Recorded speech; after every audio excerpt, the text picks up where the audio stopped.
Hello friends, today we are going to learn the poem 2.4 Please listen. Please listen म्हणजे कृपया ऐका. ही एका अज्ञात कवीची कविता आहे. म्हणजे एका किशोरवयीन मुलाने बहुधा आपल्या आईवडिलांना केलेली विनंती आहे. आपले म्हणणे आईवडिलांनी ऐकून घ्यावे, आपल्याला समजून घ्यावे असे तो त्यांना सांगत आहे. प्रस्तुत कविता समोरच्याचे म्हणणे ऐकून घेणे किती महत्त्वाचे आहे यावर प्रकाश टाकते. बोलणाऱ्याचे म्हणणे लक्षपूर्वक ऐकणे, त्याच्या भावना समजून घेणे हे ऐकण्यामध्ये आवश्यक आहे. When I ask you to listen to me and you start giving me advice, you have not done what I asked. माझे बोलणे ऐका अशी मी जेव्हा विनंती करतो तेव्हा तुम्ही मला सल्ले देऊ लागता. मी जे करण्याची तुम्हाला विनंती करतो ते तुम्ही करतच नाही. मुलाचे बोलणे ऐकून न घेता त्याने काय केले पाहिजे याचे सल्ले त्याला दिले जातात असे मुलाला वाटते.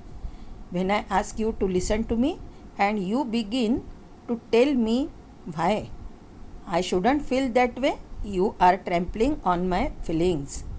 ट्रॅम्पलिंग म्हणजे पायदळी तुडवणे. माझे म्हणणे ऐका अशी विनंती मी जेव्हा करतो तेव्हा मला तसे वाटता कामा नये, मी तसा विचार करू नये असे सांगून तुम्ही माझ्या भावनांना पायदळी तुडवत असता आणि मला नक्की काय वाटते आहे, काय म्हणायचे आहे याकडे तुम्ही दुर्लक्ष करता. When I ask you to listen to me and you feel you have to do something to solve my problem.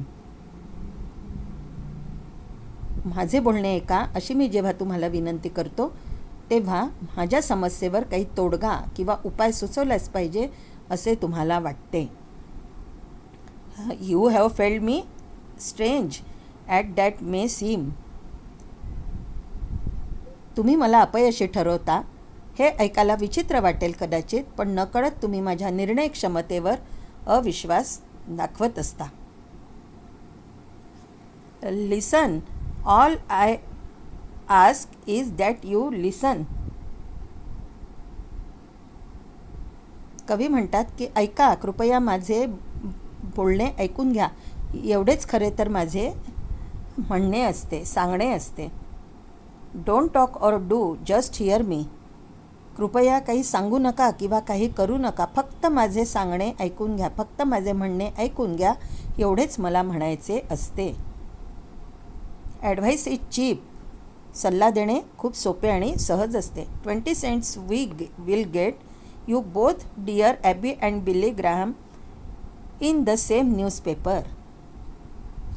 सल्ले देणे खूप सोपे आणि सहज असते. अगदी किरकोळ दरात मिळणाऱ्या वर्तमानपत्रातून भावनिक समस्यांवर सल्लेविषयक सल्ला देणारी सदरे असतात किंवा स्तंभ असतात.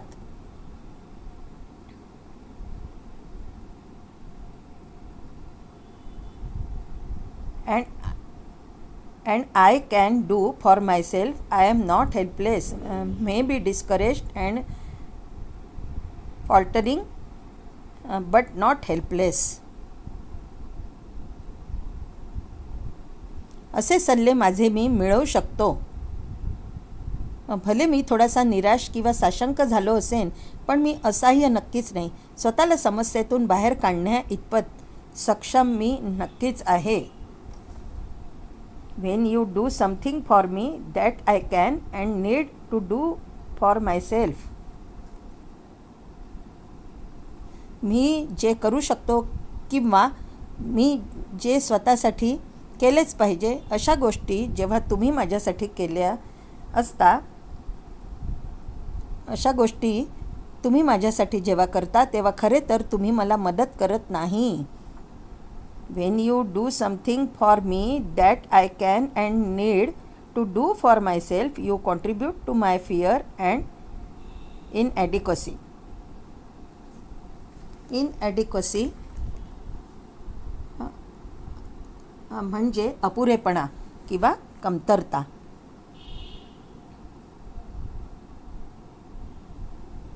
खरे तर तुम्ही मला मदत करत नाही, उलट ती गोष्ट करण्याची माझी भीती तुम्ही वाढवता आणि नकळत माझ्या कमतरतेमध्ये, माझ्या अकार्यक्षमतेमध्ये तुम्ही नकळत भर घालत असता.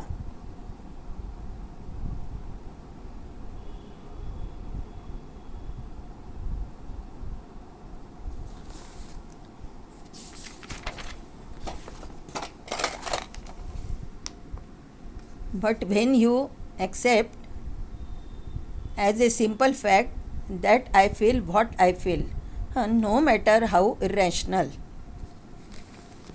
कवी पुढे म्हणतात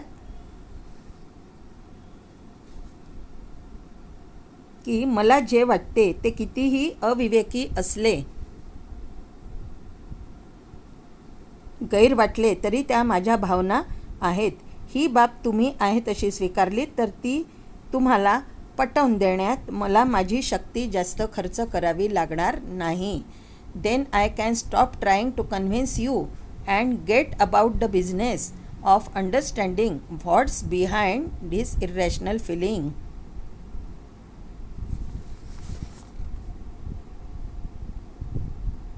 आणि त्या भावनेमागील कारणे शोधण्याकडे, त्यावर विचार करण्याकडे मी लक्ष देऊ शकेल.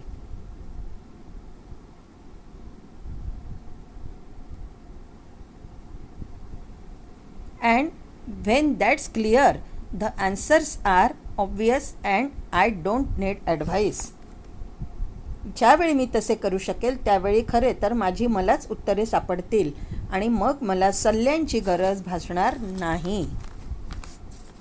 Irrational feelings make sense when we understand what's behind them. आपल्या अविवेकी भावनांमागील कारणे शोधली तर त्या आपल्याला समजून घेता येतात. त्यांचा अर्थ आपोआप आपल्याला उलगडत जातो, समजत जातो. Perhaps that's why prayer works sometimes for some people, because God is mute and He doesn't give advice or try to fix things.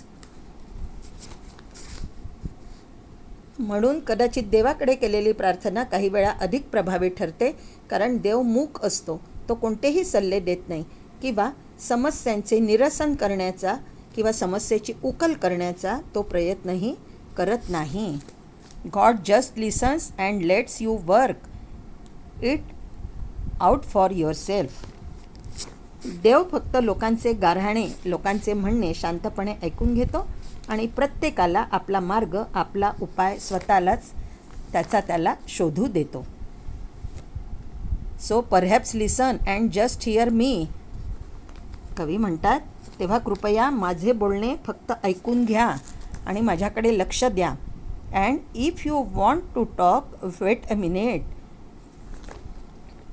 आणि तुम्हाला काही बोलायचं असेल तर तुमची वेळ येईपर्यंत थोडं थांबा. For your turn and I will listen to you. आणि त्यावेळी तुमचे बोलणे मी नक्कीच ऐकून घेईन. कवी म्हणतो की नेहमी ज्यांनी आपल्या भावना व्यक्त करू इच्छिणाऱ्यांचे म्हणणे ऐकणे हे केव्हाही चांगले. मात्र ज्या श्रोत्यांना मध्येच बोलावेसे वाटते त्यांना कवी काही क्षणांसाठी थांबायला सांगतो, वाट पाहण्यास सांगतो. एक प्रामाणिक श्रोता म्हणून मी तुमचे ऐकेन असे कवी शेवटी म्हणतो आहे. Author unknown.